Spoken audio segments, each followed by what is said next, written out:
Hermanos, muy buenos días. Pues vamos a dar inicio a nuestra escuela dominical y para ello vamos a leer Juan capítulo 3 del verso 1 al 21, ya que pues hoy vamos a concluir con esta hermosa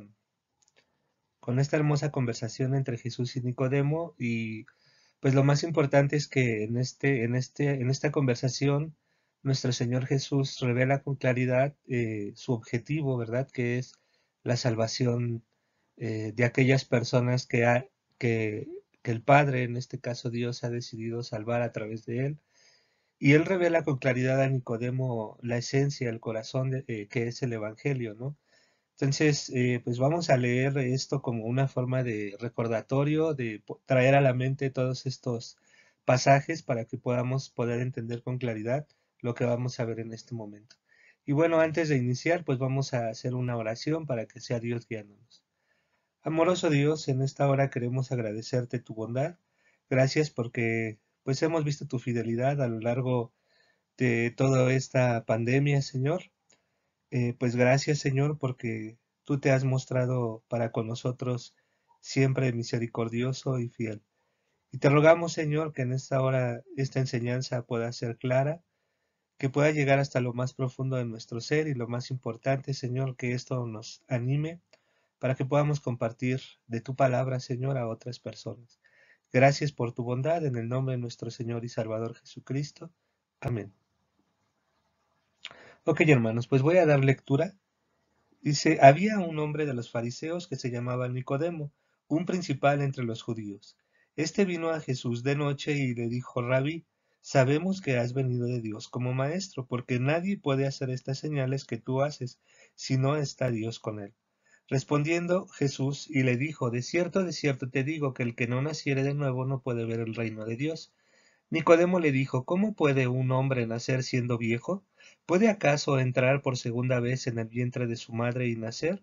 Respondió Jesús, de cierto te digo, que el que no naciere de agua y del Espíritu no puede entrar en el reino de Dios. Lo que es nacido de la carne, carne es, y lo que es nacido del Espíritu, espíritu es. No te maravilles de que te dije, os es necesario nacer de nuevo. El viento sopla de donde quiere y oye su sonido, mas ni sabes de dónde viene ni a dónde va. Así es todo aquel que es nacido del Espíritu. Respondiendo a Nicodemo y le dijo, ¿cómo puede hacerse esto? Respondió Jesús y le dijo, ¿eres tú maestro de Israel y no sabes esto? De cierto te digo, que lo que sabemos hablamos y lo que hemos visto testificamos, y no recibís nuestro testimonio. Si os he dicho cosas terrenales y no las creéis, ¿cómo creeréis si os dijere las celestiales? Nadie subió al cielo, sino el que descendió del cielo, el Hijo del Hombre, que está en el cielo. Y como Moisés levantó la serpiente en el desierto, así es necesario que el Hijo del Hombre sea levantado, para que todo aquel que en él cree no se pierda, mas tenga vida eterna. Porque de tal manera amó Dios al mundo, que ha dado a su Hijo unigénito, para que todo aquel que en él cree no se pierda, mas tenga vida eterna. Porque no envió Dios a su Hijo al mundo para condenar al mundo, sino para que el mundo sea salvo por él. El que en él cree no es condenado, pero el que no cree ya ha sido condenado porque no ha creído en el nombre del unigénito Hijo de Dios. Y esta es la condenación, que la luz vino al mundo, y los hombres amaron más las tinieblas que la luz, porque sus obras eran malas. Porque todo aquel que hace lo malo aborrece la luz, y no viene a la luz para que sus obras no sean reprendidas. Mas el que practica la verdad viene a la luz, para que sea manifiesto que sus obras son hechas en Dios. Pues bien, hermanos, el día de hoy vamos a meditar de los versículos 17 al 21, que son los que nos faltan, pero era necesario leerlo todo para entrar en contexto y poder comprender algunos aspectos, ¿no? La semana pasada hablamos de dos conceptos importantísimos, que es la palabra mundo y todo aquel que en él cree. Que en esta mañana, pues vamos a retomar esa parte de el que en él cree, ¿no? Y aquí el punto es, decimos que creer hace referencia a depositar la fe en él, confiar en él, pero, y yo les hacía la pregunta la semana pasada, si nacemos con fe. Bueno, pues definitivamente no nacemos con la fe verdadera. Todos nacemos, por así decirlo, con una fe natural, ¿no? Una fe que pues traducido es confianza y tenemos una confianza natural en las cosas, ¿no? Confianza, por ejemplo, en que pues siempre que llueve cae agua, ¿no? Esa es nuestra confianza, ¿no? Con cosas visibles. Tenemos confianza en que pues hay una ley de gravedad que nos mantiene en el piso. Tenemos confianza en este tipo de cosas que ciertamente sabemos que ahí están.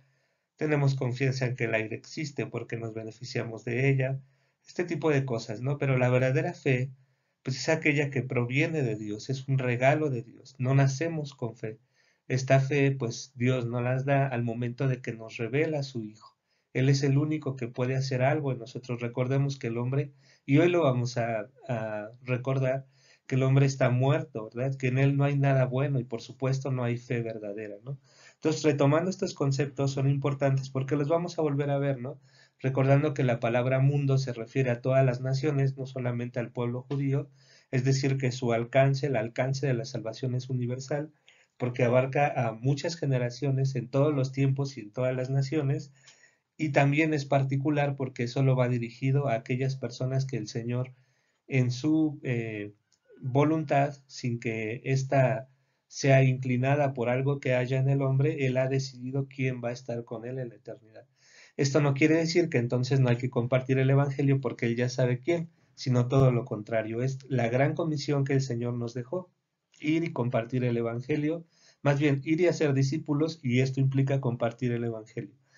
Y bueno, también dice que para todo aquel que en Él cree, muchas personas al ver la persona todo, pues obviamente dicen, ah, pues ahí dice todo, entonces son todos, ¿no? Pero no, en la semana yo veía un ejemplo de esto, ¿no? Y decía, bueno, toda la familia fue invitada a mi reunión y todos llegaron, ¿no? Y muchos dijeron, a ver, ¿cómo que todos llegaron, no? Llegó, bueno, y alguien podría decir, todos llegaron, o sea, también llegó, por ejemplo, alguien importante, ¿no? Algún presidente de la República o otra persona. No, no, no llegaron todos, ¿no? Y alguien me podría decir, pues entonces no llegaron todos.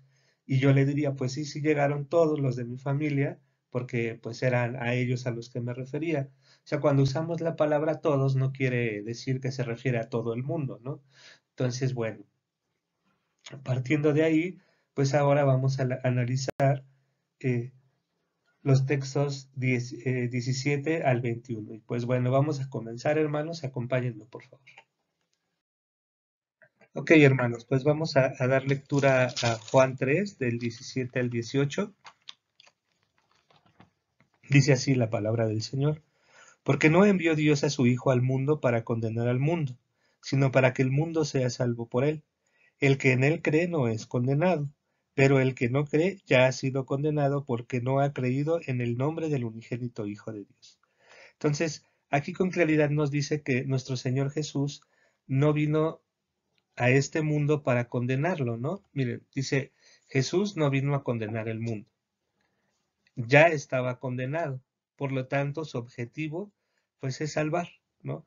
Y aquí vamos a hacer un pequeño paréntesis, dice, condenar se trata de la sentencia que un juez o tribunal impone a un reo tras un juicio. Y bueno, pues aunque aún no se ha manifestado este juicio, ¿verdad? Las consecuencias finales de este juicio, pues sí podemos reconocer que cuando Adán y Eva pecaron en el Edén, pues ahí se condenó al mundo prácticamente, ¿no? Porque cuando el Señor estableció su pacto con Adán y Eva, específicamente con Adán, le dijo, oye, de todo árbol puedes comer, pero de este árbol no, porque pues ese es el mandato, ¿no? Y él desobedece este mandato y él le dijo la sentencia, ciertamente si tú comes de ese fruto, pues morirás. Y recordemos que ese morirás pues va en dos sentidos, ¿no? Físicamente y espiritualmente, ¿no? Entonces, el mundo como tal ya ha sido condenado, todos hemos nacido con este mal que es el pecado, ¿no? Y por eso es que pecamos, porque somos pecadores, ese es el punto. Y obviamente pues no vino Dios, perdón, no envió Dios a su Hijo a condenar al mundo, sino a salvarlo, el mundo ya estaba condenado. Repito, aunque este juicio final no se ha manifestado, ¿no? Todos ya estaremos delante de este trono blanco, ahí esperando el veredicto final, aunque aquellos que hemos sido salvos por la gracia, por la fe en Jesucristo, pues obviamente la sentencia será, pues este es perdonado, ¿no? Y bueno, pues aquí el punto es entender de qué nos salva, ¿no? Y bueno, pues en Romanos 2:5 dice, pero por tu dureza y por tu corazón no arrepentido atesoras para ti mismo ira, para el día de la ira y de la revelación del justo juicio de Dios, ¿no? Entonces, ¿de qué nos salva Dios? De su ira, ¿no?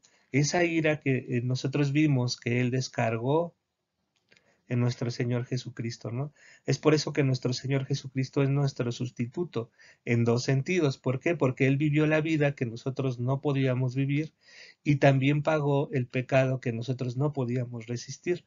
Entonces, realmente Jesús nos imputa no solamente su muerte, nos da su muerte, nos las transfiere, sino que también su vida.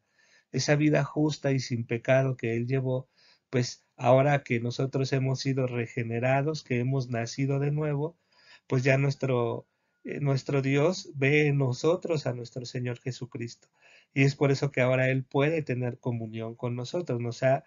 Nos ha colocado nuevamente en esta posición de privilegio de tener una comunión con Él, no como cuando Adán y Eva pecaron, que pasaron de vida a muerte y esta comunión se rompió, ¿no? Y el hombre no puede tener comunión con Dios si no nace de nuevo, es necesario, es una condición necesaria, ¿verdad? Y obviamente cuando nosotros somos nacidos de nuevo por la gracia, por el poder del Espíritu, porque Dios nos ha revelado a su Hijo, pues nosotros decimos somos salvos. Pero cuando decimos somos salvos, ¿salvos de qué? De su ira, precisamente de esto, ¿verdad? Este pasaje de Romanos se lo dice a toda aquella persona, ¿no? Dice, pero por tu dureza y por tu corazón no arrepentido atesoras para ti mismo ira, para el día de la ira y de la revelación del justo juicio de Dios, el cual pagará a cada uno conforme a sus obras. Vida eterna a los que perseveraron en el bien hacer y que buscan gloria y honra e inmortalidad, pero ira y enojo a los que no, a los que son contenciosos y no obedecen a la verdad, sino que obedecen a la justicia. Entonces, regresando al pasaje que nosotros estamos viendo, dice, porque no envió Dios al mundo para condenar al mundo. El mundo ya estaba condenado, sino para que el mundo sea salvo por él, ¿no? Entonces la pregunta es, ¿cómo nos salva? Bueno, pues nos salva, lo decía hace un momento, pues Jesús fue nuestro sustituto en la cruz y fue nuestro sustituto en todo sentido, porque Él vivió la vida que nosotros no podíamos llevar sin pecado, ¿verdad? El que no cometió pecado por nosotros fue hecho pecado para que nosotros fuésemos justicia de Dios en Él. Entonces, pues es esa vida que Él nos transfiere, y así como nos transfiere esta vida, también Él nos transfiere no solo la muerte, ¿verdad? Sino también la resurrección. Y esa es nuestra esperanza, ¿no? Que depositando nuestra fe en Él, Él nos salva, es decir, Él nos guarda del día de la ira, nos pasa de muerte a vida. Y qué maravilloso, ¿no? Ese es el objetivo de nuestro Señor Jesús, venir a salvar. Dice, el que en Él cree, y aquí está el cómo nos salva, ¿no? El que en Él cree no es condenado, es decir, aquel que deposita esa fe verdadera que Dios le da en Él, pues obviamente este no es condenado. Pero el que no cree ya ha sido condenado, porque no ha creído en el nombre del unigénito Hijo de Dios. Y esta es la condenación, ¿no?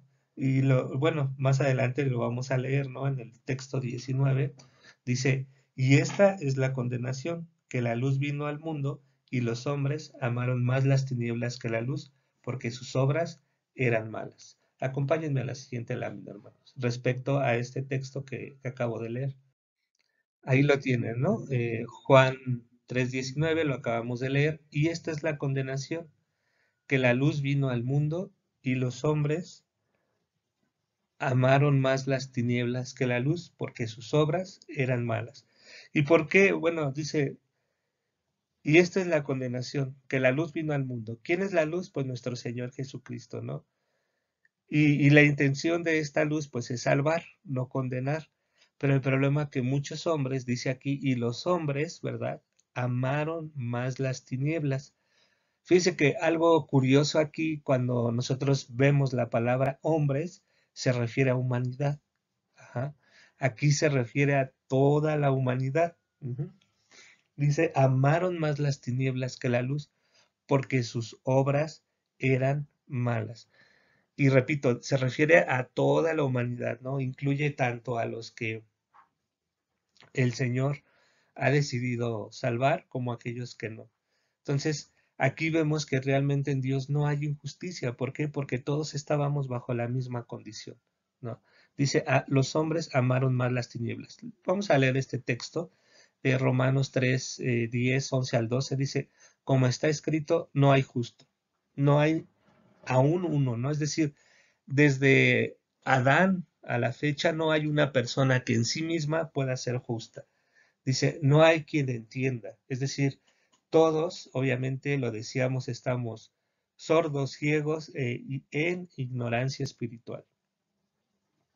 No hay quien entienda, no hay quien busque a Dios. Es decir, toda la humanidad, todo ser humano, después de Adán hasta el que están haciendo en este momento, no nacen con el deseo de buscar a Dios. De hecho, es todo lo contrario. Aquí dice la Escritura, como está escrito, no hay justo, no hay quien nazca justo, ¿no? Ni aún uno, dice. No hay quien entienda, no hay quien busque a Dios. Todos se desviaron, a una se hicieron inútiles. No hay quien haga lo bueno, no hay ni siquiera uno. Entonces, claramente aquí en Romanos el apóstol Pablo nos está describiendo cómo es en esencia el ser humano, ¿no? Espiritualmente muerto. Él ama realmente las tinieblas, ¿no?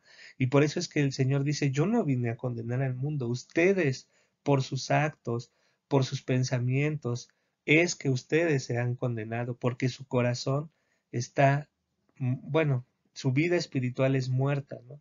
Ustedes aman simplemente las tinieblas. Y cuando se refiere a las tinieblas, se refiere a todo lo relacionado con el pecado, ¿no? Aman más las tinieblas que la luz, porque sus obras son malas. ¿Por qué? Porque esa es su naturaleza. No tienen de otra. Eso es lo que ustedes son, ¿no? Entonces vean cómo dice, y esta es la condenación, que la luz vino al mundo y los hombres amaron más las tinieblas. Es decir, la condenación es que ellos no creen en Dios. Y esto es algo realmente muy difícil, ¿no? Es más difícil negar la existencia de Dios que corroborarla, porque luchas contra toda su creación, ¿no? Tú mismo eres creación. Entonces, aquellas personas que dicen que Dios no existe, pues realmente es un acto de, pues hasta cierto punto de, bueno, sí de ignorancia, pero quería usar más bien una palabra que podría confundir, pero pues más bien es un acto de es un argumento totalmente sin fundamento, ¿no? ¿Por qué? Porque todo está en tu contra. Tú ves la creación y puedes darle la explicación que quieras, ¿no? Y puedes adoptar la teoría que tú quieras, pero en el fondo de tu corazón sabes que eso fue creado por Dios, ¿no? Entonces es muy difícil luchar contra eso, ¿no? Y aquellas personas que son ateas realmente veo que hacen un gran esfuerzo, ¿no? Por negar la existencia de Dios en todo, ¿no? Y obviamente, pues, más adelante, ¿verdad? Vamos a ver por qué es más fácil esto, ¿no? Es más fácil negar a Dios, ¿por qué? Porque así no hay quien te acuse. No hay quien te diga lo que tú estás haciendo está mal. Y de esa forma, pues tú liberas un poco tu conciencia y la callas, ¿no? Es decir, haces que guarde silencio, ¿no? O te puedes ir por el argumento de eso es normal. Hoy en día todo es normal y todo es permitivo. En el relativismo que vivimos, todo es permitido, ¿no? Entonces, pues es normal, pero no es cierto, ¿no? De hecho, vemos que la palabra trae fundamentos sólidos y estos fundamentos sólidos son los que nos hacen unas personas diferentes por la gracia de Dios, no porque nosotros podamos, ¿no? Pero vean cómo Juan 3:19 dice, y esta es la condenación, que la luz vino al mundo, ¿verdad? Y recordemos que también en Juan 1 nos repite esto, ¿no? Dice, aquella luz verdadera que alumbra a todo hombre, a toda la humanidad se refiere aquí, venía al mundo, pero, eh, dice, en el mundo estaba y el mundo por él fue hecho, pero el mundo no le conoció. a lo suyo vino y los suyos no le recibieron, ¿no? O sea, también a aquellos que nosotros podríamos decir el pueblo elegido de Dios, que es el pueblo de Israel, también a ellos llegó y muchos de ellos lo negaron y tampoco lo recibieron, pero hubo quienes sí. ¿Quiénes son esos dentro del pueblo elegido de Dios que sí lo recibieron? Pues aquellos que el Señor en su libre voluntad quiso elegir, ¿no? Entonces, pues aunque seas del pueblo judío, eso no te daba la certeza de que ibas a ser parte de este pueblo, ¿no? Entonces vean, realmente en todo esto, pues Dios no es injusto porque el mundo ya había tomado su decisión, ¿no? Es decir, ya había sido condenado antes de que Él viniera y Él decide salvar. Ese es el punto, ¿no? Jesús vino a salvarme a mí y yo como hijo de Dios debo vivir en gratitud porque puedo decir, Señor, gracias, porque estoy en la misma condición, como dicen Romanos, que ustedes ven ahí en pantalla. No soy justo, no te busqué, yo no entendía tus cosas, Dios, yo no hacía lo bueno. En términos espirituales, pues yo era un inútil porque no traía ningún fruto para ti. Entonces, no hay, ¿no? Y la escritura dice, no hay ni siquiera uno, ¿no? Después de Adán a la fecha no hubo uno que se pudiera justificar con sus propios actos, ¿no?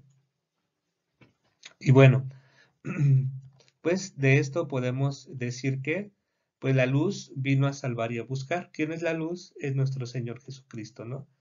Las personas son pecadoras y por eso no buscan a Dios, ya leímos ahí en Romanos. ¿Y cuál es el objetivo de esto? Pues ellos aman las tinieblas. ¿Por qué? Porque su naturaleza es totalmente tinieblas, ¿no? Es decir, no hay nada bueno en ninguna de estas personas, ¿no? Entonces ahí vemos con claridad el gran problema de la humanidad. Yo sé que todos tenemos problemas, pero el mayor problema de cualquier ser humano es el nacer de nuevo, el creer en aquel que nuestro Dios envió para que nosotros seamos salvos a través de él, ¿no? Y bueno, vamos ahora al verso 20 y 29. Acompáñenme, hermanos. Dice, ok, lo voy a poner en pantalla. Dice Juan 3 del 20 al 21, porque todo aquel que hace lo malo aborrece la luz y no viene a la luz, porque sus obras, para que sus obras no sean reprendidas. Mas el que practica la verdad viene a la luz, para que sea manifiesta que sus obras son hechas en Dios. Entonces, vemos cómo aquí ya nos está hablando de pues sí, de dos tipos de personas, por así llamarlo, ¿no? Dice, porque todo aquel que hace lo malo aborrece la luz. Es decir, aunque sabe que esta luz es la verdad, la aborrece. ¿Y por qué la aborrece? Porque sus obras, para que sus obras no sean reprendidas, lo que mencionábamos hace un momento. O sea, es decir, él no quiere que le digan qué está bien y qué está mal, ¿no? Y antes de Cristo, ¿verdad? Aquellas personas que, que fuimos salvadas por Jesús, llamadas por Dios, y que Él, bueno, hizo la obra en nosotros, pues antes de Él realmente no teníamos con qué cotejar nuestra vida.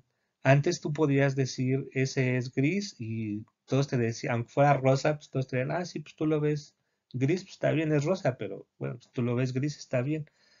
Es decir, no había quien nos dijera esto está bien, esto está mal, ¿no?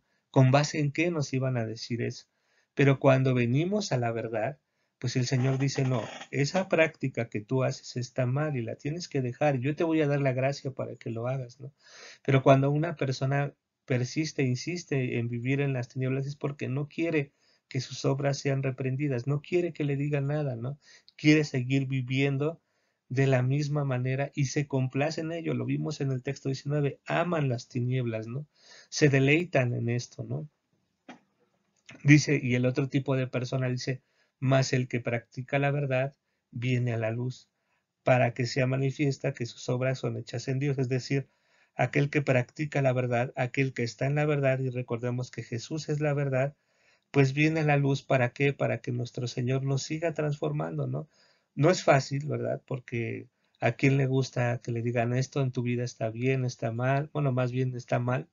Normalmente no nos enojamos cuando nos dicen que algo está bien, pero cuando nos dicen que algo está mal, hay cierta molestia en nosotros, ¿no? Pero esa es la vida del cristiano, hermanos, que constantemente vayamos a la palabra y que ahí sea Dios abriendo, ¿verdad? Todo nuestro ser, todo nuestro corazón, pues todas aquellas cosas que a Él no le agradan. Por eso es tan importante que nosotros continuamente acudamos a la palabra, que estemos constantemente ahí leyendo, ¿no? Yo siempre se los he dicho, no se trata de que tú leas la palabra porque eres cristiano y es un requisito para que seas cristiano, no. En realidad el cristiano lee la palabra porque sabe que ahí encuentra todo lo que necesita para su ser, es decir, alimento espiritual, consuelo para su corazón, dirección para su vida, ¿no? Y vean, Hebreos 4:12 dice, porque la palabra de Dios es viva y eficaz, es decir, es viva en el sentido de que todo lo que aquí está escrito es real y tiene una aplicabilidad en tu vida y es eficaz, o sea, es decir, ella va a cumplir todo lo que Dios ha querido que haga, ¿no? En tu vida, o sea, hasta aquí estamos hablando de algo personal, ¿no? Dice, y es más cortante que toda espada de dos filos y penetra hasta partir el alma y el espíritu, es decir, llega hasta lo más profundo de tu ser y te dice eso que está ahí en tu corazón, que está escondido, está mal y lo saca a la luz, ¿no? Dice las coyunturas y los tuétanos, ¿no? Y discierne los pensamientos y las intenciones del corazón.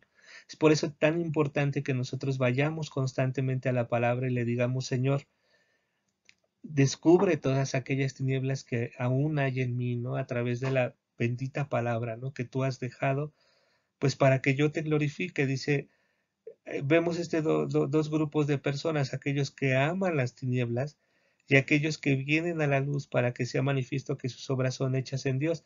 Es decir, reconocen que Dios es aquel que les da la capacidad de hacer las cosas buenas. ¿Por qué? Porque antes no podían hacerlo. Lo leímos en Romanos 3, 10 y 12, ¿no? Todos estamos muertos en delitos y pecados, dice en Efesios 2. Entonces, el único que puede hacer algo bueno en nosotros, pues es Dios. Y esto solamente a través del nuevo nacimiento, ¿no? Y pues bueno, recordemos que a Nicodemo lo volvemos a ver, pero ya, pues cuando nuestro Señor Jesús, pues es entregado, también cuando se le acercan algunas personas y él dice, no, pues no vamos a actuar conforme a injusticia, sino conforme a justicia y él pues detiene ahí cosas que le iban a hacer a nuestro Señor Jesús, ¿no? Pero pues definitivamente esto tuvo eco en el corazón de Nicodemo y al final cuando van a sepultar a nuestro Señor Jesús, Nicodemo es uno de los que lo llevan al sepulcro, ¿no? Entonces, pues hermanos, no importa en qué momento del tiempo hayamos nacido, ¿verdad? Esta condición de nacer de nuevo simplemente es necesaria para cada uno de nosotros, ¿no? Pues bien, hermanos, pues hasta aquí llegó este precioso diálogo entre Jesús y Nicodemo. Y digo precioso porque aquí es donde pues nuestro Dios nos revela la esencia del Evangelio, ¿no? Que es creer en Él. Él nos dará la fe, Él nos llamará. Y pues obviamente muchos dicen, bueno, pues si Él hace todo, yo ya no tengo que hacer nada. Pues no, esa es una mentira, ¿no? Ese es el inicio. Cuando nosotros venimos pasamos de muerte a vida, es solo el inicio, ¿no? Y ahora viene también nosotros debemos de esforzarnos, ¿no? Ya como cristianos, recordemos que más el justo, dice en Romanos 1, vamos todos allá, Romanos capítulo 1, ¿verdad? No nos podíamos ir sin leer este texto recordando la reforma, ¿no? Dice, porque no me avergüenzo del Evangelio, porque es poder de Dios para salvación a todo aquel que cree, al judío primeramente y también al griego. Fíjense qué manera tan precisa de describir la palabra mundo, ¿no? Es decir, el alcance universal de Dios. Dice, para todo aquel, ¿no? Es decir, a todo aquel que el Señor ha decidido llamar. Dice, porque en el Evangelio la justicia de Dios se revela por fe y para fe, como está escrito, más el justo por la fe vivirá. Es decir, el justo por la fe nace, por la fe se hace justo, pero por la fe tiene que vivir. Es una vida de fe continuamente, ¿no? Una vida de estar confiando en Dios y sí tienes que hacer un esfuerzo, ¿no? Es decir, ¿cuál es tu esfuerzo? Buscar a Dios. Ese es tu gran esfuerzo, ¿no? En todo lo que hagas, busca a Dios. Pues bien, hermanos, hasta aquí dejamos esta enseñanza del día de hoy y si el Señor lo permite, pues nos veremos la próxima semana Les dejo la dinámica de repaso que ustedes verán en la siguiente diapositiva. Y pues bueno, que el Señor les bendiga en este día. Y pues bueno, vamos a orar, hermanos. Amado Dios, pues te agradecemos tanto por la salvación tan hermosa, completa y bella que tú nos has dado a través de Jesucristo. Gracias, Señor, porque tú nos has dado todo para poder, nos has dado los medios necesarios para poder regresar a ti. Pero pues te suplicamos, Señor, que pues esta chispa que avivó el corazón de Martín Lutero, pues sea de igual manera la chispa que vive en nuestro corazón. Vivir siempre por la fe, vivir siempre en la fe, en la confianza, Señor, de que tú estás a nuestro alrededor y pues nada nos va a pasar. Te suplicamos, Señor, que independientemente de las circunstancias que nosotros vivamos, estas sean buenas o malas, Señor, siempre nuestra fe en ti, Señor, permanezca y ésta vaya creciendo día con día. Bendice, por favor, nuestra relación personal contigo, que esta comunicación, esta comunión, Señor, siempre sea creciente, Señor, y no decreciente. Ayúdanos, por favor, Señor, y gracias de verdad por tanta bondad a nuestras vidas. En el nombre de Cristo Jesús, Señor nuestro. Amén. Hermanos, pues muchísimas gracias por su atención y si Dios lo permite, nos vemos la siguiente semana. Hasta luego.